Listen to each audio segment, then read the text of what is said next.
Well, welcome to Voices of Women. I have a radio show on Blog Talk Radio, and this is my first YouTube. I decided to do some YouTube videos for my show and interviewing different women in my life that are having, I would like to talk to about what's going on in their life at the time of this, the time we're in with this COVID-19 and this coronavirus and how it's impacting all of us. So I have my good friend, Rev Judith Laxer here today. Welcome, Judith. Judith is the founder and minister, I guess we would call you that, of Gaia's Temple in Seattle. And it's kind of a goddess worship, earth spirituality gathering that now they're doing on you do it Facebook Live, right? Yeah. Mm-hmm.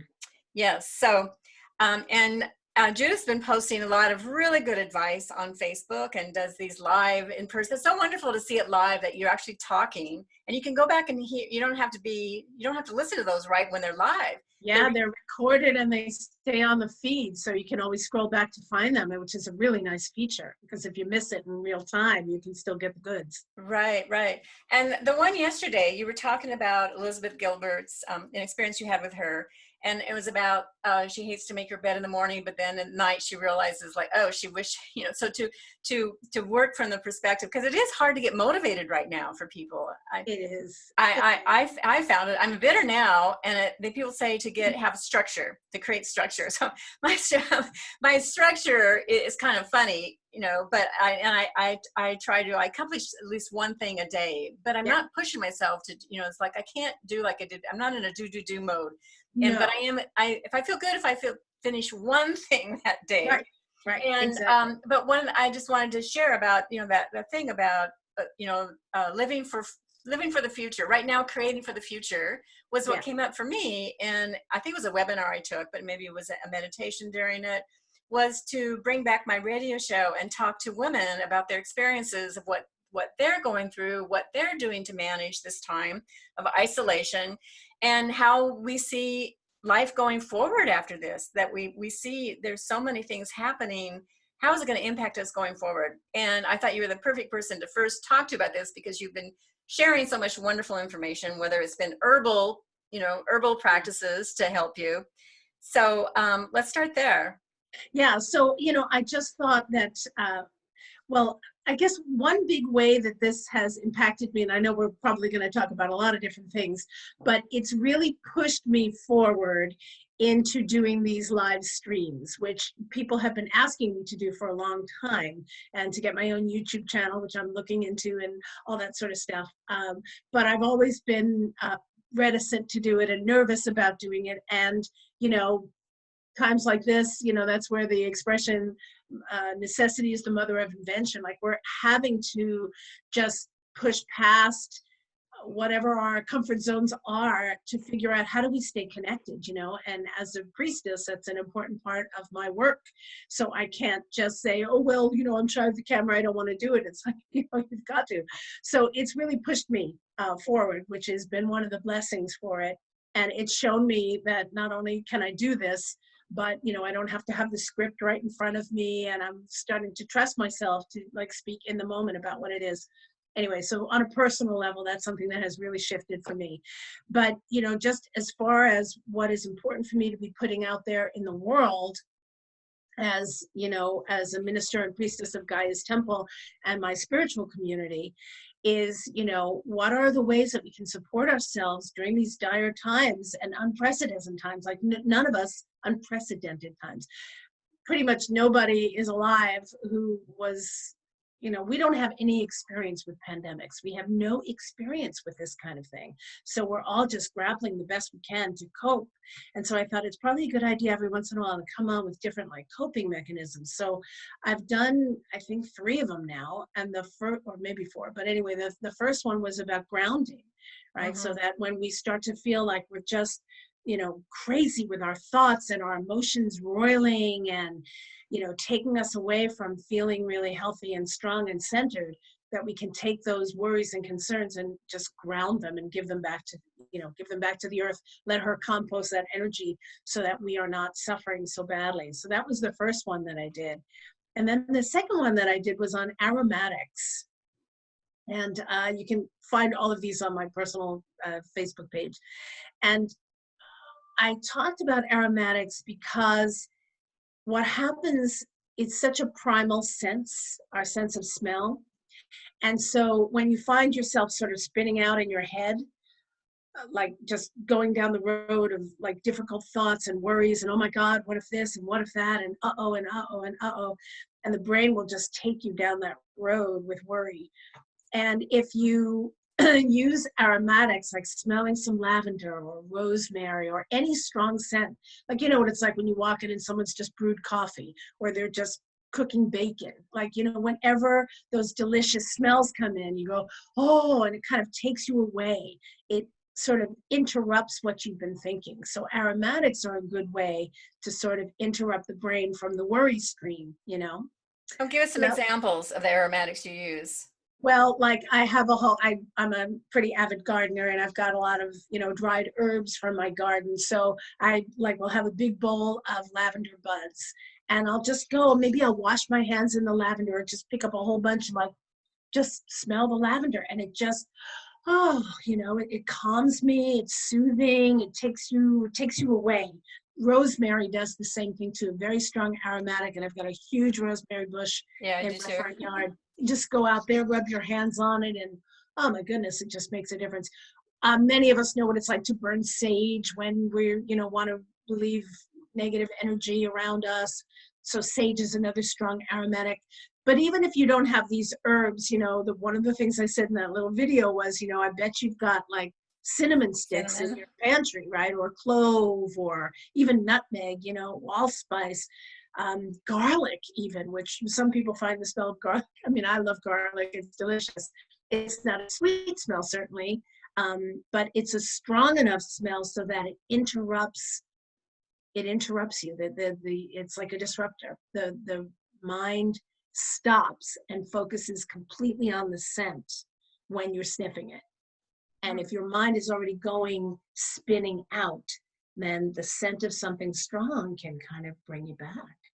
Yeah, it's so important. And like the grounding too. I find one of the things is because there's so much fear going on and anxiety, you know, the unknown, not knowing how long we're going to be in the situation is, and I can go into fear because my husband has an immune suppression with the kidney transplant. And so we're not going to the stores and we're well stocked and we'll have people who will go, you know, it's getting on top of keeping stock of produce that we need. But I sometimes go, well, I should wear a mask, wear gloves and just go to the store and, you know, and then that fear comes in and then I realize, and it's not about fear. It's about love for myself, love for my husband, love for our house, that we are not bringing anything in here because he would not be able to fight it very well if we came down with this virus. And so it's really what I find is, and then when you read things, it can bring up so much fear. You know, yeah, I want to be informed on the news, but also I'm careful how much I read. You can read a headline and get the gist of it because we can overindulge in that fear. Yes. And it's like a trauma response, you know, it's like the horror fascination where it's just terrible, but you can't look away. That's right. And you really how have many to have mitigate died today? You know, that whole, you know, it's kind of like, whoa, wait a minute, what's going on here? And to just, what I find is grounding and centering back in love. Yes. Versus going into the fear. You know, can acknowledge the fear, it's real, you know, especially if you have a loved one that gets sick or whatever, and fear you don't we want don't to dwell know how there. long we're going to be in this situation, but to come back to grounding yourself and centering in love, and it will just help all of us go through this. Right. And even if that's something you have to do every 2 minutes, you know, because sometimes those worries, they keep popping up. You know, you can say, okay, I'm not going to worry about that. And then 10 seconds later, you find your mind has gone there again, right? That's the monkey mind thing. It just likes to run its own course. And so it's not a one and done, right? You've got to repeat that grounding over and over and over again. Whatever the coping techniques are, you know, you got to use them in an ongoing way. It's not right. And there's so much available on Facebook or online of seeing participating, and people are doing music, giving away, you know, singing songs, beautiful songs, and then comedy routines, and then and meditations to, you know, get into a meditation practice. Well, if you're not used to that, you can easily find things online or Facebook or wherever and find a meditation to listen to. and to just calm yourself and, you know, come back to yourself. And you know what I love also is happening is the creativity, like people coming on and writing alternative lyrics to popular songs about, you know, it's just to see how funny, you know, and creative we can be, which is just so crucial. And one of the memes that I remember coming by early on that I shared, because I just thought it was so perfect, is, you know, when this whole thing is over, let's remember that it was the artists that we turn to. Like when, you know, we're saying, oh, we're binge watching Netflix and, you know, movie after movie, or just listening to music nonstop. And, you know, just remember that it was the artists, which typically is the demographic and culture that we disparage, you know, unless they're celebrity. But we don't really give much value. We usually typically do not pay the artists what they're worth. And so, you know, when this whole thing is over, let's remember it was the artists that we turn to in our time of dire need, because we need, in addition to, you know, like stopping worrying and all the fear that we just talked about, you know, we need to be inspired. Also, we need some hope for the future. We need something to lift our spirits. What would our lives be like without film and books and music and paintings? And, you know, so the like resurgence or this huge surge of creativity has just been such a joy to watch. And I have like literally LOL, like laughed out loud at some of the shenanigans that I'm seeing online, because, you know, you got to laugh or you're going to lose it. yeah, yeah. And, you know, it's not about famous artists or famous musicians. No. It's even the just local people, not even people who are maybe musicians as a career, that are coming out and singing these songs. And yeah, like these families who become like bands now. Like there was this British family that was singing, you know, from Phantom of the Opera, I think. Oh no, from Les Mis, and it was just hilarious. Yeah, I saw that. Yeah. We so need it. We need to have a good laugh at these times. Some levity. We have to balance the fears with some levity. You know, it's really important. Yes. Well, I want to bring up, because you wrote in your newsletter, your personal newsletter, and your article was on a gratitude letter to COVID-19. Yes. So and I was very struck by this, because you brought up everything that is positive happening, you know, that how we're connecting, like you and I are connecting on Zoom now. I have Zoom happy hours with friends during the week, and, you know, so I have several different things that I just, but almost forcing us to look at life differently. Totally. At this time. And I'd love for you to share a little more of your thoughts of gratitude of what is coming forward. Sure. Thank you. I'd love to. So, you know, I send out a newsletter every month on the first of the month. And so the last week in March, I've been thinking, oh my goodness, what am I going to write in this newsletter? You know, like I always start it with some sort of personal story of what's going on in my life, or how we can look at nature, what have you. And I just thought, oh my goodness, it's just such a tough time. What am I going to say in this newsletter? So I've been taking long walks every day up and down the hills in my neighborhood, just to, you know, find a way to get out of the house and to keep myself, you know, just moving along. It's been really good and healthy. And so I'm on my walk one morning and I'm thinking about, you know, what am I going to say in this newsletter? And I said, okay, well, let me just kind of tune in and just, what am I feeling right now? And what I found was that I was feeling gratitude. And I thought, that's crazy. This is a difficult time, and it's so dangerous, and everybody's nervous, and people are dying. And how could you be feeling gratitude? But there was the truth of that I was actually feeling gratitude. Now I recognize that I am blessed, and I count my blessings every day, that I'm healthy and staying healthy, and that I have that I have the food in the house and the roof over my head and all of those things. You know, I've been counting my blessings, which is always a practice that I do, but especially now, right? And so it just occurred to me that if I'm feeling gratitude now, because in dire times, it makes us look very closely at what's happening. We're not just going through our lives by rote, oh, it's time to do this, now I have that client over there, or, you know, the normal usual has been just totally disrupted. And so it's a very reflective time, and it makes you really look. And so in really looking, I realized I was feeling, as soon as this thing happened and I found out the information about how this virus can exponentially spread, and that it was the best responsibility was to self-quarantine or self-isolate, shelter in place, and stay home. From that moment, which I think was like March 13th or something. Yeah, same time I for just me. thought it was like mid-March, right? And I just, so came home, everybody was canceling everything, and I felt this huge wave of relief. Like just, I mean, there was some panic, like, uh-oh, there goes my work. You know, I got to worry about the financial part of it, which is one of those worries that goes round and round. But just like there was a suspension a little bit of having to, well, you know, I work for myself, which I know you know what that's like, Kris. You know, the minute one thing is over, you're busy planning for the next. And I was kind of exhausted. So the first wave of this relief was that I kind of felt like I had some time and some spaciousness. And then all of the things that came out of having to shelter in place, which is these kind of deeper connections, making the effort to connect with people that you don't connect with in an ongoing way because you can always see them tomorrow or meet them for a drink on Friday. When I was reading the articles and finding about how the dolphins were swimming into the canals in Venice again because they weren't, the water was getting cleaner. I saw a report about how the carbon emissions, particularly over Asia, were just like dropping down to nothing. So the, you know, water pollution easing and air pollution easing, and I just could feel like Mother Earth was taking a big, deep breath, and all the animals returning to the parks. It's like I was just felt the gratitude for nature. And it's too bad, really, that something like this has to happen for us to begin to think about how we can restore the earth. But sure enough, it did. And that is a positive result of this. When humans have to stay home, we stop wreaking havoc on the earth.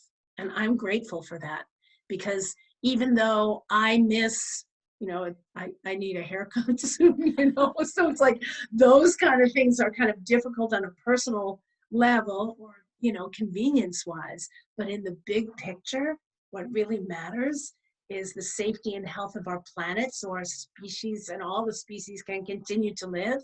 And this is one way that we can disrupt this horrible trajectory that we are on. And I have great gratitude for that.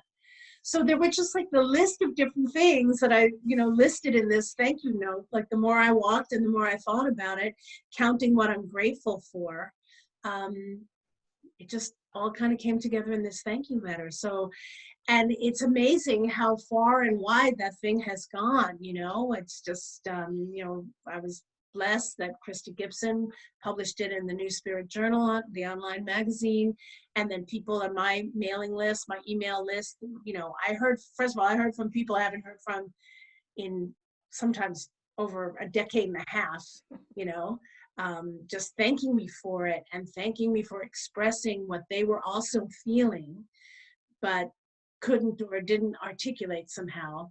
And so many people asking, can I share this in my community? So it's really kind of gone out. I think I, you know, like touched on a nerve of some common experience. Now that I start out the whole thing by saying that, you know, it must seem so odd for me to be thanking you. It was like, dear coronavirus, COVID-19, I'm writing you this thank you letter and you must think I'm crazy because you're wreaking havoc and you're taking lives and causing loss.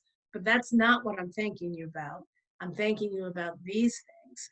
And so I make the distinction there because, you know, there's a distinction to be made. Nobody's grateful for the loss. And at the same time, we can be grateful that this great disruption in business as usual has been a good thing.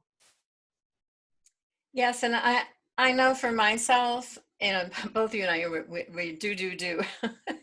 Yeah. And oh my you know, goodness. it causes you to stop and just allow yourself to be, you know, like we said before, I feel good if I accomplish one thing a day. Yeah. I have it, and they say it's important to have a schedule. I have a schedule, but it's kind of a funny schedule, you know. Yeah.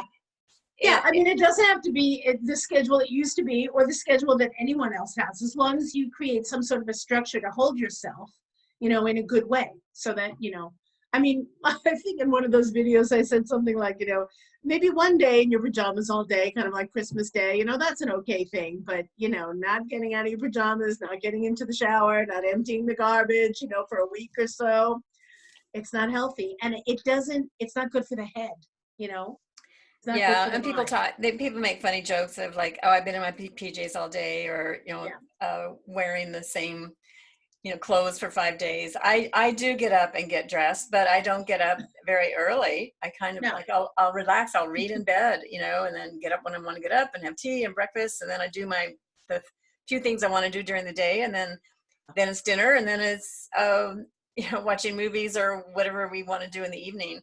But I'm not pushed to, what do I have to accomplish today? What do I have to accomplish this week? The pressure is off. The pressure, yeah. Yeah, And there's a just relief. having the time to be with yourself and to reflect, well, Yeah. just what's important to you, and I'd love for you to share, like, how do you see this going forward? Like, will this really change anything in our society? Because could be so natural to go back into our Oh yeah. business as usual, the everyday thing. And and it's so quiet here because I'm a block from a fairly busy street. It's not a 4-lane, but it's so nice and quiet to not hear cars. And I'm next to a schoolyard, so there's always kids playing and laughing, and it's so quiet. And will we all go back and people talk about, like, when you do have to drive somewhere, like, oh my God, there's no cars, there's no traffic. Will we all hop in our cars the day that, okay, shops are open? Are we all gonna have traffic jams again? Probably. We probably will. I think, as far as moving forward and what I think might happen, I mean, none of us really know for sure, of course, what might happen. But here's a few things that I think about that. One is, like I said, I really hope that we don't go back to business as usual. I don't really think that business as usual. I think business as usual got us to this place to begin with. So why would we want to go back to that? But at the same time, because everything is so strange and different and sort of disrupted, and it's such a time of suspension now, we're looking for normalcy. We're looking for things that are comforting, and typically we find comfort in things that we are familiar with, right? The unknown, while that can be an exciting adventure, is not certain, and it's exciting, but often not comforting. And so we look for this, that's why we make our comfort foods, and we go back to the same old way of, doing whatever it is that brings us comfort. So I do think there'll be a fair amount of that. But I also think, and maybe this is me just being that, hopeful, wishful Piscean woman that I am, but I can't help but feel that this is changing us and has changed us. And I know for myself that it's really, and this was one of the things I talked about in the thank you letter, it's like, thank you for showing us what really matters.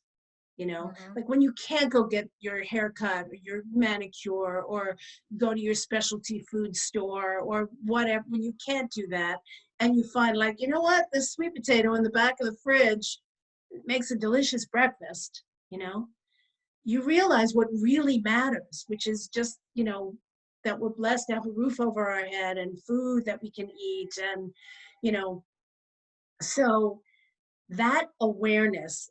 And also because this isn't something that's happening like in a week or two, like we don't really know. The reports keep coming in.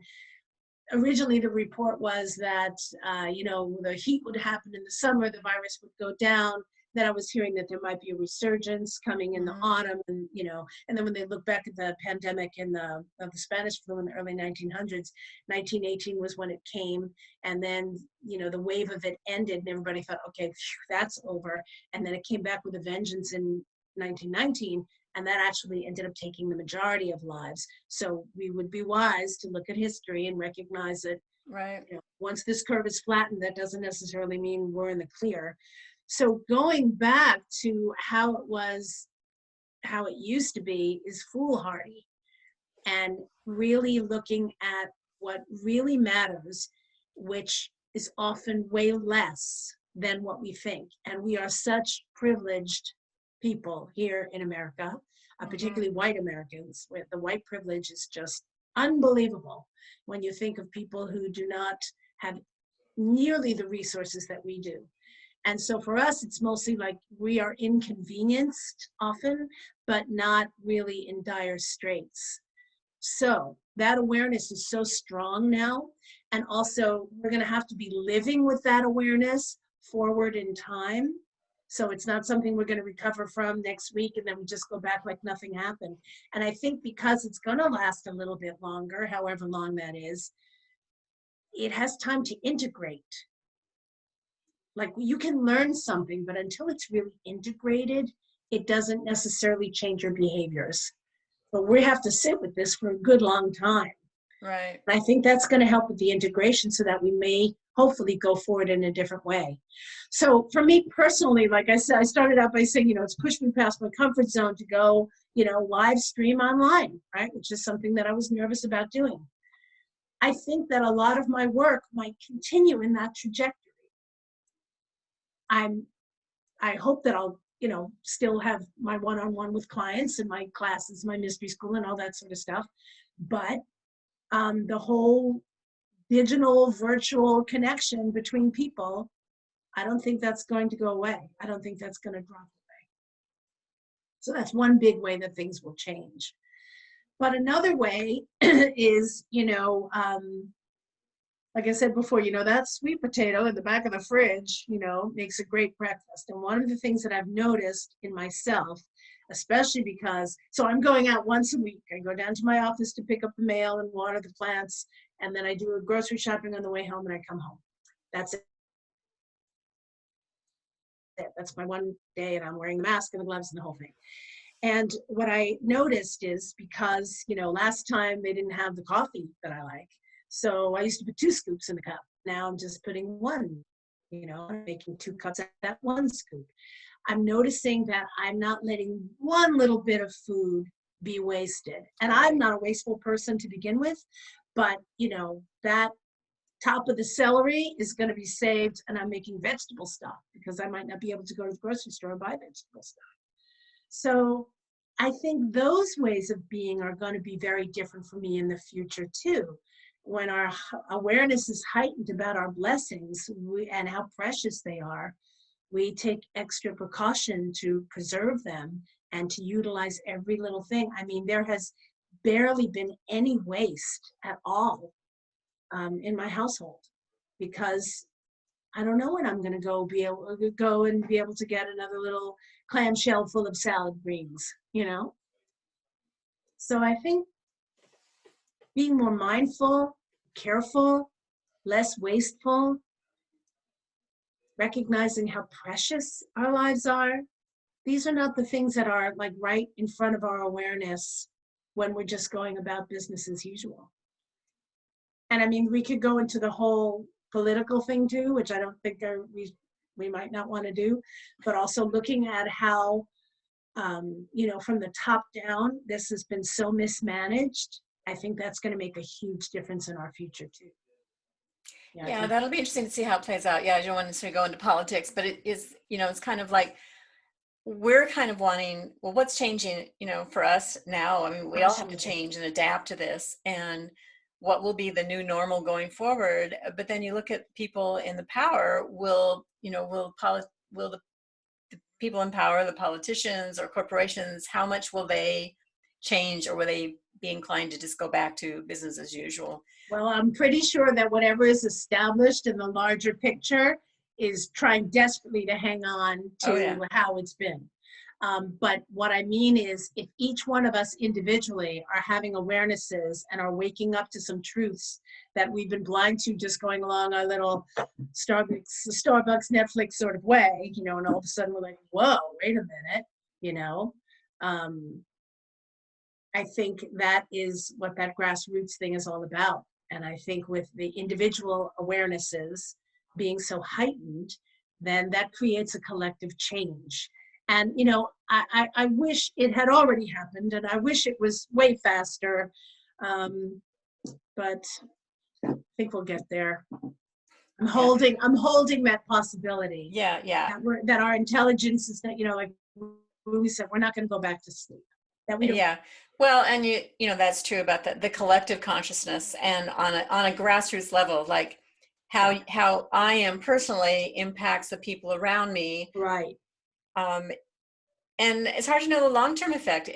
Bringing consciousness forward can impact voting in the future of who we want as politicians. You know, so we don't know how all this will play out, and yet we each our responsibilities now is for ourselves, and being of conscious mind, mindful, and I think I kind of feel like, so it's been a month, I kind of feel like there's a settling in of this new normal, like there's something wonderful and solid about it. Yeah. As long as you don't go into the fear of, and not worrying about when this is going to be over. It's actually kind of, well, and the nice thing is we're getting into summer and warmer weather. Yes. So like I had a friend over yesterday, I could be in my backyard and I was trying to even maintain more than 6 feet. We could sit in chairs in our backyard and talk. Yeah. And you know, that was kind of nice. Yeah. Yeah, that sun coming out is really helpful. And I mean, everybody like getting into those of us who have a garden. I mean, I'm planting my garden. Typically, I don't usually start to plant until Mother's Day. And I'm already like deep into my gardening because why not? You know, what else is there to do? And, you know, I'm keeping my mulch around things to keep them warm, but I'm planting earlier than I usually do. But anyway, I want to get back to something that you said about the grassroots, you know, and how that, so we take care of ourselves, or the shifts are changing for us individually, but that affects those who are closest to us. And, you know, that's how the whole grassroots thing happens. I think it's really good to keep in mind and to remind ourselves that we often do not see the results of our work. That's kind of where our faith comes in, that I'm doing this because I want to be part of this wave or this trajectory or this way that I want to see the world in the future. I might not see that result right here, but I have to keep that bigger picture in mind. And that was something that I talked a little bit about yesterday in that little video that I did that you were talking about about Elizabeth Gilbert, you know, about treating my future self, you know, like doing things now for the future. And sometimes it's immediate, like I'm going to make my bed in the morning, so tonight I have a nice bed to crawl into. But sometimes it's way into the future, and we might not even get to see that future, but that doesn't mean that the actions we're taking today are not crucial and important. And so on a grassroots level, what matters is the actions we're taking today, and that they're in alignment with our visions and, you know, our desires. And I think the big disparity that we're seeing in the world now, or particularly in our country, is between those who are wanting what's best for all of us and those who only want to take care of themselves. But that's the big disparity. That's the big split that's happening. And so more of us who are doing whatever actions we can take and staying in alignment with what's good for the highest good of all. That's the way to go. To me, that's being on the right side of history, no matter how difficult the circumstance in the moment is, you know? Yes. And I think, well, and I've read people saying this too, we've been preparing this for a while. I mean, you think, you know, women wisdom's been around 28 years. And so it's given us it's kind of a gift to have done the work, done our inner work. And then when you've done that inner work, you're then giving it to others, reaching out to help others. And what I see, I think I think what's happening too, we're seeing it. And I think this would be something to feel going forward that would remain, is the kindness. Yes. That people, and the sharing, and not so much driven by the commercial and the make money on this, and the compassion for everyone's plight. Yes. And have you seen any news in the last month of any war going on? No. And they actually asked, I think it was the UN, they asked, like, okay, put the wars aside, because every country's got to deal with this. And so that has a feeling of quiet on our planet. Yes, you can feel it energetically. And that was another thing that I said in the thank you letter, you know, Thank you for sweeping across the entire globe, which seems crazy. Why would we be grateful for something like that? But I am feeling grateful for that because it has stopped the machine. Let's just keep going and going and going. And it had to, it's very easy when you hear about some hardship that's happened someplace else to say, oh, those poor people, or, let me throw some money at it, and the support for that, which is a good thing. I'm not putting that down. But then we just go back to business as usual because it's not right here in our face and we're not dealing with it. But the fact that it's everywhere is this huge global collective wake-up call. And as hard as it is, I'm grateful for that. And when I was talking earlier about, feeling this sense of relief, well, I felt relief because there was some ease in my calendar, like, whoo, I get a break. Wow, how about that? But after I felt that, there was another wave of relief that came up. And it was this, that I felt, like many of us, for the longest time, that something was coming, like something big was coming, right? Because we know this hasn't been sustainable. And we're watching the floods and the fires and the hurricanes and the cyclones and the earthquakes. I mean, we're seeing it. So we know something's been coming. And as horrible as it is, there is a relief in knowing, oh, this is it. Here it is. This is it. So, just knowing what it is, now we know, we're not like constantly looking over our shoulder with dread, like what's coming after us. This is it. And this is not the only thing that's happening, but this is certainly something that's affecting every single one of us on the planet right now, regardless of our race and creed and religion and government and ideology. Everybody's affected by this. And knowing that, now the task becomes, how do we manage this? Like, the medicines, the vaccines, like whatever it is that we can, that's where the focus is going toward. And so even though we don't have those answers yet, there is kind of a relief to know, okay, this is the situation.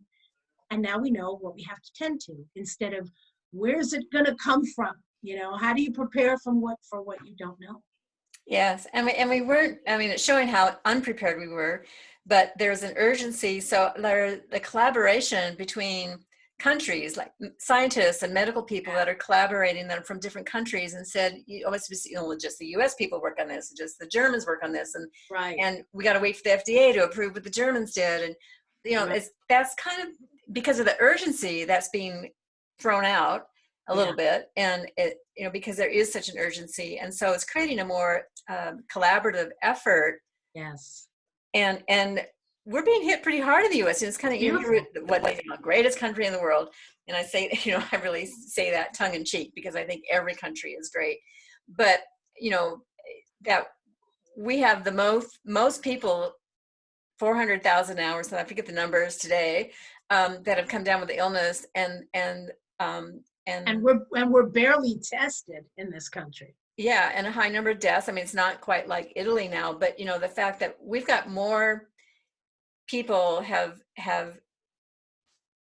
come down with this virus than anywhere else is quite interesting. Where before, it's always, somewhere else, we haven't had it, so it's just, to me, it just strikes me as interesting, like, in a way, not that you want this, but did we need this? Maybe we needed this to shake us up.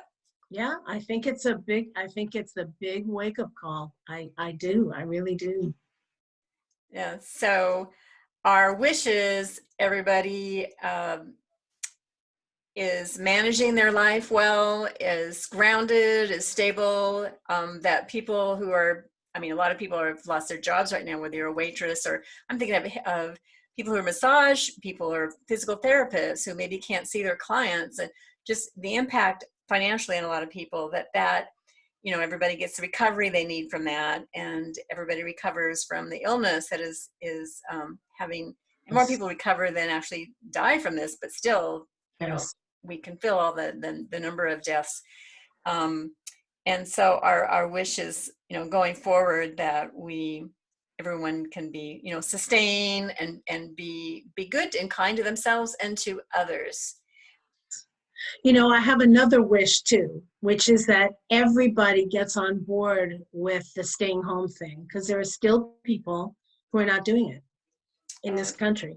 Yeah. And, I think that has a lot to do with the leadership in each individual state, and also what's happening from the federal government, which is big, hands off, you're on your own sort of thing.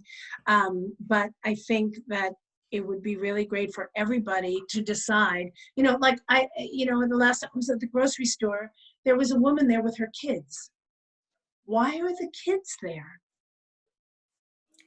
She can be single mom, single mother who didn't have a place to take the kids while she shopped.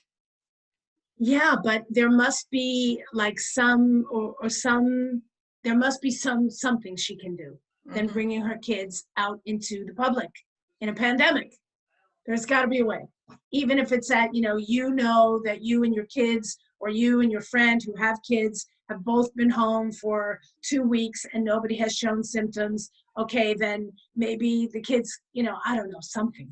I realize I don't have the answers, but when I look at what's going on out there, and I still see kids walking around, and maybe not little kids, but this woman that I saw in the grocery store, I would say her kids were like tweens, like 13, 14, 15. Oh, okay. Yeah. So they can be on their own. Yeah. And that's just like, it's it's not going to happen to us.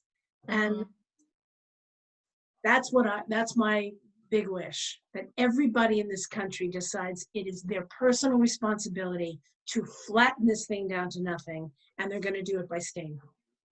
Yes. And there's some states that they don't have as many incidences of the illness. So it's not going to affect our state as much. Others, well, it's probably coming to them. I mean, it's coming.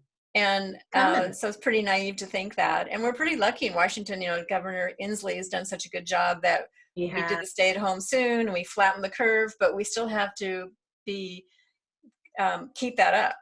Yeah. I don't think okay, now they've extended May 4th, and who knows, it could extend to the end of May, end of June. We don't know.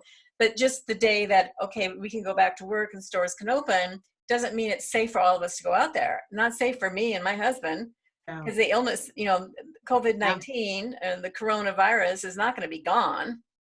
No, we have to be careful, and we have to keep those precautions going as we move forward. That is for sure. Yeah, and they talk about that resurgence in the fall again too. So it's still, it has to have a longer impact of how we go about our business and our personal lives for protecting ourselves, but protecting others too. Yeah. It's such an unknown. I mean, and it's also unknown because people are asymptomatic and passing on, the virus. And so you don't know where you go, where you might. Right, exactly. Which is why in an unknown, you want to err on the side of caution. Right. Right. I'd rather, it's the whole better safe than sorry sort of thing.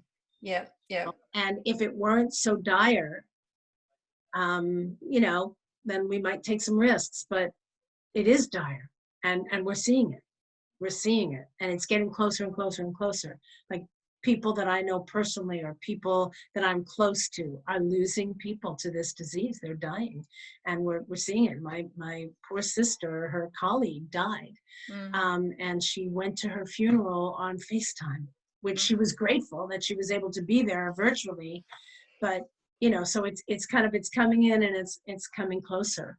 Yeah. So not to wig us all out, but just to point out that we're not making this up. This isn't a scare tactic. It's real. And we need to err on the side of caution. We really do. And then we need to do, like you said before, take the very best care of ourselves that we can, to stay inspired, read the book you've been wanting to read but have never had time to do. If you have a garden, go work in the garden. What's better than putting your hands in the earth? Nothing, that sort of thing. Taking care of things at home, projects and things that have been waiting for whenever that someday was that you had the time. Now's the time, and not to feel the pressure to produce, but to stay in action in a healthy way, right? Because just sitting there worrying. Yeah. We have a big basement to clear out. We've tackled one room. So I really have to, it's kind of hard one at a time. One at a time, and or 1 hour at a time. And right. I kind of have to schedule it with my husband, we're going to do this today. That's right. It's our one thing to do today, but that's it's a great opportunity because it's, we could go through the summer and go, oh, well, yeah. And that opportunity is gone because we've been wanting to get to this for, ever. 2 years. Ever. Yeah, that's what's happening for me in my garden and on my yard. You know, they had couple of years ago, we had a heavy snow. Remember that heavy snow that we had? And there was Yeah. this huge part of the lilac tree in the front that kind of split. And it's slowly been kind of like dying off. Anyway, it was time to do the pruning. And so we just got to the pruning. And, you know, then the wood needs to be chopped. And, you know, so there was a time in my 40s where that would have been the weekend. You know, that's just what we did. Now it's like an hour today. Okay, I'm done, you know, but it's good. You know, you chip away at those things and it does feel good. And I think there's an innate part of us that wants to feel productive. That doesn't mean that we should produce, you know, or feel the pressure to be productive, but we do feel better when we are, you know, feeling accomplished on some level. So even the small little things, you know, another thing that's going on here is, you know, the different recipes, like being so creative and inventive with whatever's in the pantry that's been sitting there forever, you know, and that's a creative act. It's pretty satisfying. Yeah, and I've done some things that I haven't done in years. Like what? Well, I made a homemade chicken pot pie I've never made. Wow. And I made a lemon meringue pie that I think I tackled once, maybe 30 years ago, which was delicious. Wow. And then I made, my mom had a dish that's like, it's kind of like a spaghetti sauce, but I don't remember how she made the sauce, but I had leftover spaghetti sauce and you put beans in, green beans, and you put mashed potatoes on top and broil it. I used to have that as a kid. So I made that, you know, it's kind of like, I've talked to friends who are 10 years younger than me and they like, no, they never grew up it. So I think it's my parents' generation that made that dish. But it is kind of fun to be creative. And I found a bakery that's selling flour and sugar and stuff. And so, cause I haven't been able to get flour in the store. Wonderful. Yeah. So I'm going to get bread flour and I'm going to, you know, I've not made bread for probably 50 years, maybe. I don't think I've ever made bread. So that's kind of the thing. You know, this is where we're also lucky, you know, so blessed to have, you know, the internet and, you know, be able to still stay not only connected like this, but, you know, look up different recipes and stuff. And so, you know, I took out these sausage from the freezer the other night. And we usually make them a certain way. And I'm like, I'm bored. What else can I do? So I go online and look for Ina Garten, who's like one of my favorite chefs. What does she do with this kind of sausage? And she came up with this Italian dish that was just amazing. And I happen to have the cannelloni beans in the pantry, but it also called for kale. I'm like, I don't have any kale. And it's like, wait a minute. Yes, I do. My kale had wintered over in the garden. And so I went out there and I took all these baby little pieces of kale off, and it just was so satisfying just to you know, pull it together that way. Yeah. Those kind of smaller delights, you know? Yeah. They mean more. I often look at recipes on the internet, but now it's like, what do I have and what can I make with this? Put the 3 ingredients on in the search and there you have it. I'm going to go back to, you know, I'm wondering too, in the back of my mind is, are we preparing for something more? Like, they talk about this virus not being as deadly as, you know, the Spanish flu, and that was aviary, what do you call it, type flu, avian flu is more dangerous. Yeah. Mm-hmm. If this was that flu, we'd have millions dead or something like that. I mean, they talk about that. So are we preparing for something, not to predict that that's going to happen, but you know, who knows? There's a potential for other things to happen, and this could be I mean, I think be better prepared, because this is showing we're not prepared. Right. And what's wrong with being prepared? Mm-hmm. Nothing. You know, I mean, we don't have to go into panic mode. Yeah. We don't have to go into panic mode about it, but I think being prepared is not a bad idea. I mean, you'd have to be living under a rock to not see that the climate is changing, and that changes everything. And taking a little bit of precaution and stocking up a little bit when you can, learning some skills you didn't have before, not a bad thing. It's not bad. And we have this opportunity now to do that because we are sitting around home for a couple months. I know for me it's a couple months. I know it's gonna be April, May. I've heard an Ayurvedic doctor saying, I don't know, they're a medical person, Ayurvedic medical person, on a seminar saying, you know, May, June, and she's in touch with medical people, you know, they're saying that. And I think it's more realistic to think longer than Yeah. just think, oh, just because we need to get the economy going and we need to go out of this as soon as possible. It's going to be whatever it's going to be. And I think it's wise actually to think of it in longer terms, because then we can adjust to that horrible fact. And then if it turns out to be that, then we're a little bit more mentally prepared for it. And then if it turns out, oh, you know what, by mid-May, we're all good, then yahoo, it's like gravy, But setting our expectations is good for the mental health, I think. Yeah. Well, it's great talking to you today, Judith. I know we've gone on a long time, more than we had planned. We have, thank you. But we can do that. So stay well. You too, Kris, you too. And all of you who might be watching, stay healthy and well. Yeah, stay home and keep everybody well. And we'll get through this together, as they say. Okay. Thanks so much, Kris, for inviting me onto your first YouTube. I appreciate it. Yes. I'm glad you came. Okay. Bye-bye. Bye-bye.